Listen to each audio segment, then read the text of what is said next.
Well, a couple of months ago, I was reading an article about the website and the app Nextdoor. I'm sure many of you are familiar with it and use it like I do, but if you're not, it's basically a social media account for your neighborhood. You got to prove that you live where you live, and then you get to enter this kind of conversation with your neighbors. Well, as the pandemic hit, the folks at Nextdoor, and probably many of us would assume as well, that they were made for that moment, that this was going to be this chance when people are stuck in their homes and stuck inside for neighbors to engage in one another and post needs and help each other out. And I'm sure some of that did actually happen.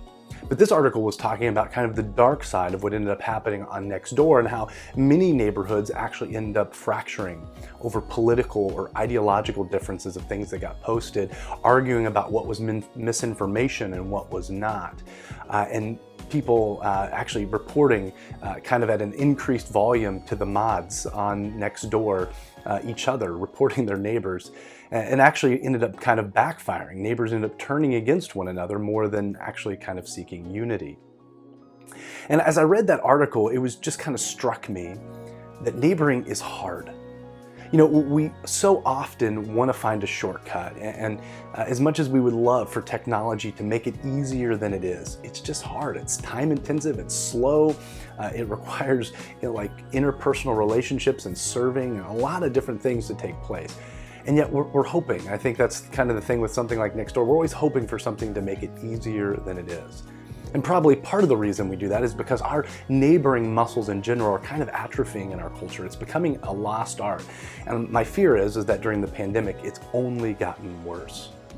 And it's for that very reason that we're stopping for a number of weeks, and every week we are going to be shooting kind of a video to put neighboring on your radar. We're kind of titling this Neighboring in the Post-Pandemic, though we know that the pandemic is very much raging in much of the world, that at least here locally we're starting to get back to some semblance of normalcy. And in doing so, we want you to kind of rediscovering neighboring again, because we believe it is so important.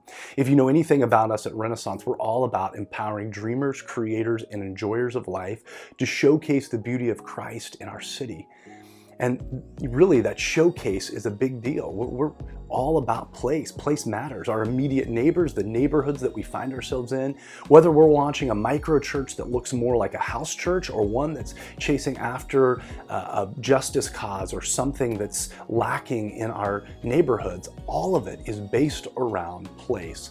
And so we kind of want to put this on your radar, and we're going to kind of use as our guide this beautiful little book of essays called The Neighbors Are Real from Preston Pouteaux. And I would encourage you to get on Amazon and actually read it. He's written on neighboring a lot.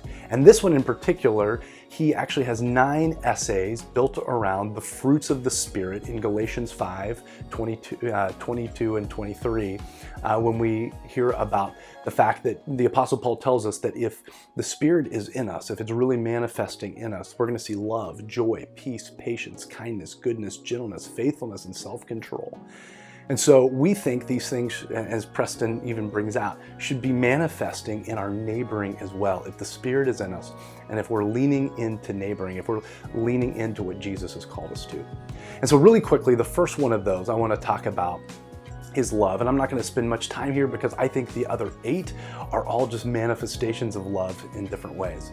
But to get love right, Jesus commanded us in the Great Commandment to love the Lord our God with all of our heart, soul, mind, and strength, and love our neighbor as ourselves. The Apostle Paul would go so far as to say we literally get both of those right when we love our neighbor as ourselves. Jesus calls us to love. And the love that he calls us to, and the love that we want to encourage you in neighboring, kind of in this, I think is kind of at the intersection of 2 things. I think it's at the intersection of proximity and availability. Let me say that again. Love it's this commitment. It's not some warm, fond feelings. It really comes at the intersection of proximity and availability. We draw near to our neighbors so that they can be seen and can be known, and we make ourselves available to their lives, to their joys, to their pains, to their trials, to the things, the burdens that they can't carry alone. Love really is going to be a manifestation at the intersection of those two things. And we know this. This is how God constantly makes his love known to us, right? The Bible's constantly telling us that God is drawing near to us. He's drawing near to his people, that he's available for us, that he hears our cries, that he's walking with us in our burdens. He's doing something about those things ultimately to rectify them. This is the way God loves us, and this is the way that we love others. We can't actually love our neighbors from a distance. We have to grow near to them. We actually have to commit our lives to them. And then also, we have to be available. We can't love our neighbors if we're too busy for them, if we're constantly somewhere else, if we're so hyperly mobile and so individualistic that we never actually are available to do life with them. That's our challenge for you in this video. Can you draw near and make more time? One of my favorite things about our coaching pathway is I get to hear stories of this taking place. And we've already got some great things of this happening in our coaching pathway right now. We have a couple of couples that are starting kind of a microchurch work together, the Olivers and the Roberts. And Jamie Roberts was actually sharing in our last call some just really cool things. They started doing a community garden for a housing authority in their neighborhood, kind of helping cultivate a garden and kind of care for it long term. And in doing so, they saw that there was a basketball, kind of concrete basketball slab where there was only a little like Fisher-Price basketball hoop that everybody was playing with. There was this old pole, there was no longer a hoop on it.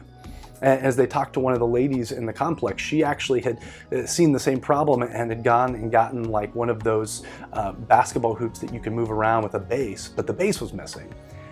And Adam and Jamie, the two husbands, kind of put their brains together. They came back and they installed that hoop for the neighborhood and kind of told us this amazing story of this kind of big celebratory moment where all the kids in the neighborhood kind of ran out and played basketball into the kind of late evening hours because they did that.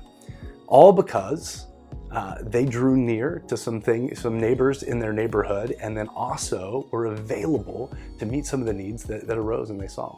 More recently, Jacob and Jordan Vangan, who just joined our team, their very first week threw an open house party for their entire building, their whole complex, and met several neighbors who didn't actually know anyone. Again, drawing near and making themselves available. That's what we're calling you to.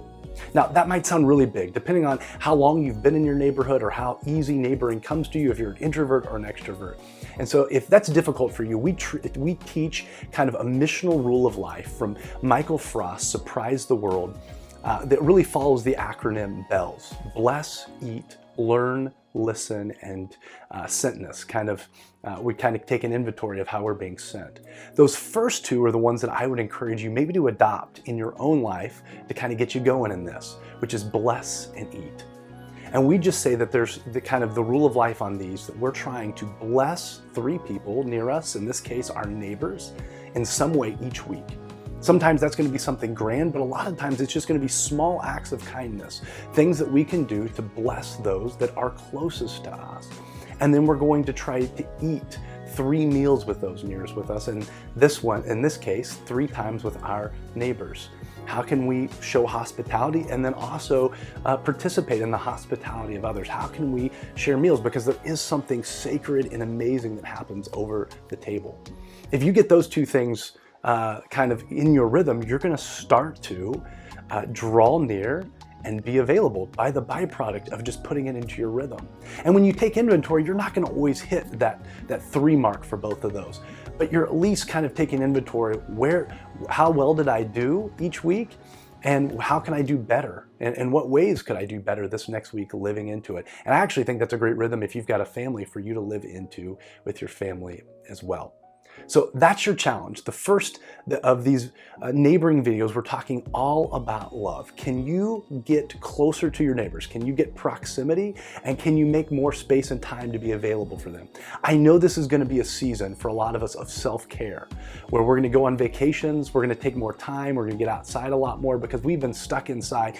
And I would encourage you, pursue that self-care. That's important. But don't let that self-care become selfishness. Don't become so focused on yourself that you miss that God wants to do something in your neighborhood in the here and now. And coming out of this pandemic is one of the most beautiful opportunities for you to bring your neighborhood together and begin to love them the way God has commanded you to love them.